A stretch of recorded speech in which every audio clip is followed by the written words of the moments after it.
So in today's video, I'm going to be installing these ring terminal connection leads for the battery here for the Cforce 600, the ATV. Recently I purchased, it's a battery charger and maintainer. So that's what you really want to have for something like this, because you need something to charge, but then you need something to maintain. But anyways, I'm going to be installing this because so I'll have easier connection to the battery, because with the Cforce 600, that's one of the things I don't really like about it, is the battery it's in a hard to reach location. Like I got to take the passenger seat off, I got to take the main seat off, then I got to remove a bracket. And by the time you get to the battery there, it's taking you time to get at it. And you need to get to that battery quick if you want to charge it or maintain it, because in the winter when you're not driving them very much, that battery is going to get worn down. So let's take that seat off and stuff, and I'll show you where the battery is and you'll see what I mean. So with the Cforce 600 here by CF Moto, with the 2-up seat, there's a bracket here you got to lift like that, and then you take the seat out. Then that one comes out.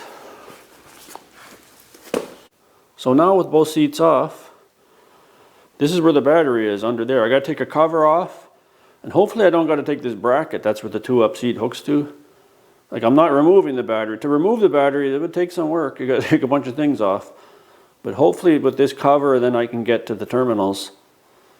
And that's where the filter box is. It's easy to get at once you take the seats off. That's no problem. But that's why I want to install those ring terminal wires, because I'm going to run it out so maybe it's the connections here, like the disconnect. Then you can just quickly connect that up and keep it maintained, or if you need to charge it, it'll be much easier. So you got to remove these clips. Actually, I don't care for these things. You have to pop them up. There's special tools for these things, but I don't have that tool. So you kind of got to pop it up. These are some kind of pop-up fasteners or something. I don't know. I don't particularly like these things. They'll probably break too after doing this a few times. It might even break on the first time, because you got to pop that up. And I've seen some tools people use, and it's just like a fork.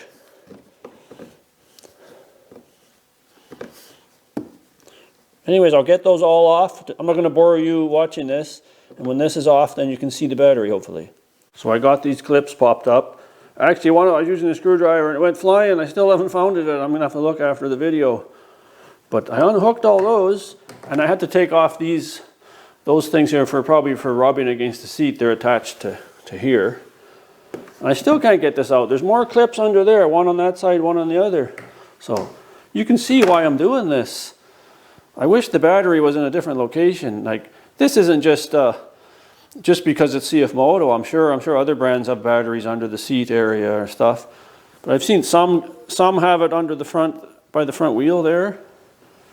And the new 800s, the 2024s and 2025, I hear, like the 800 CF Motos, you lift a little back trunk here and there's the battery right there. Like, it's so handy. I wish they would have done it.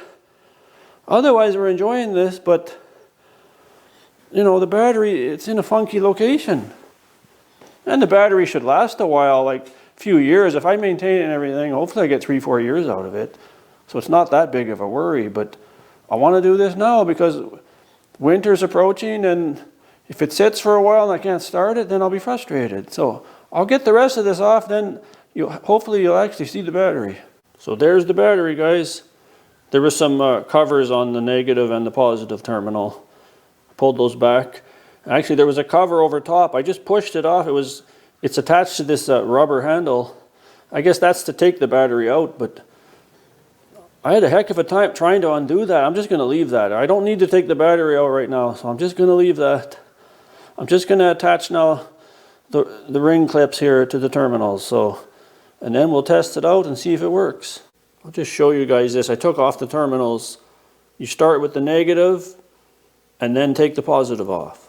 Then when you're putting it back all together, do the positive and then the negative last. So I took those off, and then I'm going to install the ring wire now. So you got to line them all up now. There was one there already, and this one, and then I got to put the positive connector here. And it's red on this one, and it's black on the other one. So in this will go to the positive. So it's a little tricky to line these up, actually.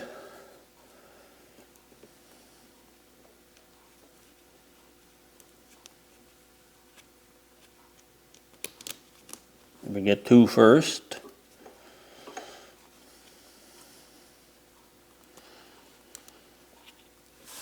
I'm wearing gloves. It's a little hard with the gloves, but dealing with a battery, you know, it's good to wear gloves. Make sure I got them all. All three are here.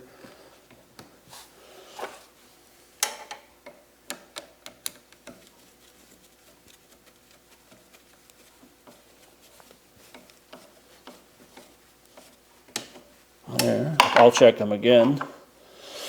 Now the negative side. Again, maybe good to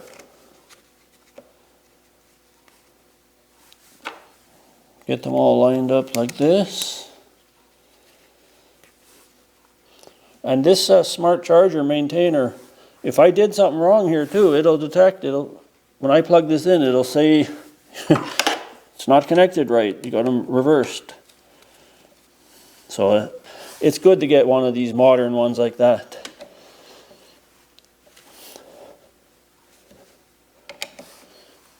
So I'll just tighten that up.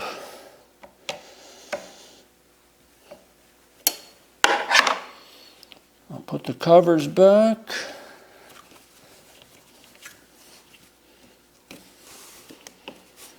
Start pulling things back, and it can be hard to put them back. This one. There we go.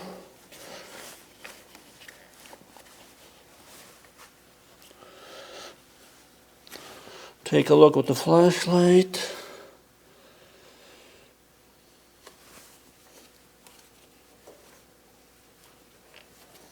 Looks good. So I forgot to mention before, this battery charger maintainer comes with different connectors too, like the traditional battery clamps, right? Positive and negative. If you can just open your hood and there's the battery, that'd be fine. Or on the newer Cforces like the 800 and 1000 where the battery's in the back, I told you, pop that little back lid and just get these on. But since I don't have that, I got to hook up the ring terminals. So anyways, we'll remove this one. That one we're not going to use right now. So now let's do the test. We're going to hook this up to the other end of those terminals I put on, and then we're going to plug it in and see if it works. So here's the other end of the wire, like I had it routed through here, and it's going to hang here. And there's a little cover on this other connection. You got to take the cover off. Then this is to the charger, coming to the charger.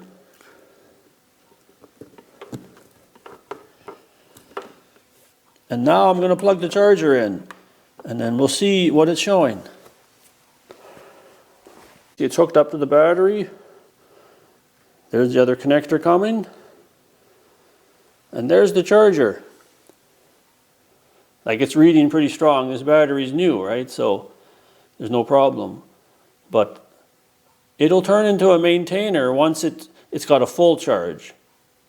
And then this thing would just go into a different mode, like it's a smart charger and maintainer. And for the video purposes, I use an extension cord. They say if you can get away without using an extension cord, do that, because it's better just to plug it right in. And I'll have it closer to the wall when I am using this when I need it. But just for the video purposes, I thought I'd show you how it works. So there, it's all hooked up and it's working properly. So now, from now on, I'll keep this unhooked. It has a cover on it to keep it clean and dry. And when I need it, I just pop the cover off there, the cap, and hook it up. So guys, it's all hooked up, and as you've seen, it's working. So I'm pretty happy about that.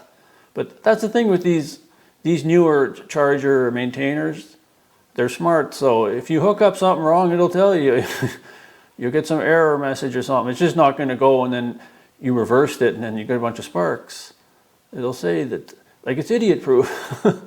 And the one I have here, it's a MotoMaster. It's from a Canadian retailer. Paid about $80, but they're pretty common. You can find all kinds of different brands everywhere. Like, maybe do a little homework, look it up and see what if it's going to be right for your needs. But, you know, it works really good because we have an older car outside and I'm just not driving it enough. And I'll hook this charger up and, you know, maybe about 30 minutes it starts up. So it's really handy to have. And with those ring clips, I just had to do it. It was just something I had to do because, and I got a video out of it and maybe it'll help someone, I don't know. Like, I watch a lot of videos like on ATV, any brand, it doesn't matter because there's tips on all kinds of things you can do. But for the Cforce 600 that we have, I watch more of those, and being where the battery is, this might help someone else. Yeah, get this on your quad, and then if you don't drive it, just hook up that and just leave it. You don't got to worry. So give a big thumbs up if you enjoyed this, and we'll see you in the next one.